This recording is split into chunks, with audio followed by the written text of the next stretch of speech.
Released in 2007, the original Dirt was awesome for rally fans. However, it wasn't quite the best of the Colin McRae series. Frame rate issues, long load times, and lack of true multiplayer brought the game down a couple of notches. Well, Dirt 2 is looking to fix these issues and add some new things in the process. Will this latest entry be the second coming of rally racing, or does it drift straight into a wall? Let's break down the facts to find out.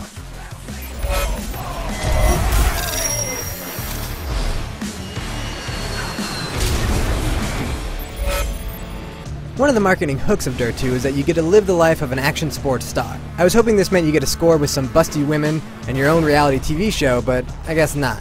However, you do get some super slick presentation elements. All of the menus take place within a virtual RV where you can pick your next race, take a look at your car collection, and more. You can even step outside and take in the view of whatever city you're racing in. Graphically, the game is even prettier than it was before.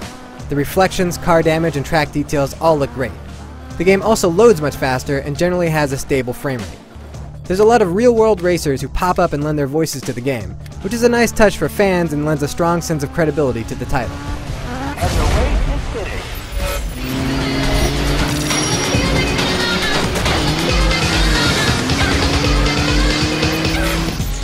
However, not everything is improved. The game now revolves around a career mode where you race a number of different events. They span from your typical rally races to perfecting your lines in Gatecrasher to racing giant trucks in Raid. The intention is to constantly mix up the experience with an extreme sports kind of attitude. This is great when you get to play in X Games, but you soon realize that the pure point-to-point rally racing is less than 20% of the game. As a fan of rally racing, I kind of expect point-to-point rally racing to actually be a big part of, a rally racer. The other events with toy trucks and the buggies are fun to play, but just doesn't give you that sense of realism that you want from a rally racer, because really, they control and feel more like an arcade game. Thankfully, all the rally cars handle very well and have a much better weight to them. There's also a good mission structure where you can earn XP to unlock stuff. It's very gratifying when you earn a hula dance or bobble on your dashboard. However, you stop earning things when you hit level 30, and you will be far past level 30 before you finish the career mode. It's a little bit odd that they stop giving you liveries and other goodies before you actually finish, doing the career. Dirt also took a cue from Grid and borrowed the flashback or rewind feature. You can basically rewind time and restart from a certain point in the race if you crash. It works the same way as it did in Grid and is still a great feature in Dirt 2. Another feature that comes over from Grid is a respect meter.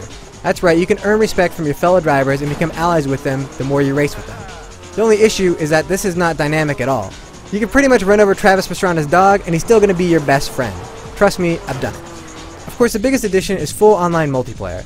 And this pretty much works exactly like the structure of the career mode. You can play in any of the different races, and you get to play with up to 7 other people. It works great online, and it actually is a lot more fun to play in those toy trucks and those buggies and these kind of races, because you kind of want people swapping paint. Dude, give me some room.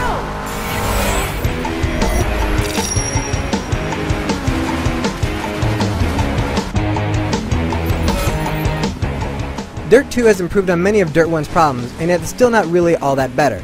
The lack of focus on point-to-point rally racing has really hurt this sequel. However, don't get me wrong, this is still a very good game. The mission structure, tweaked gameplay, and real multiplayer are all great additions. I guess I'll just have to wait for that stuff to be put into a pure rally racer now. For a full written review, head on over to IGN.com.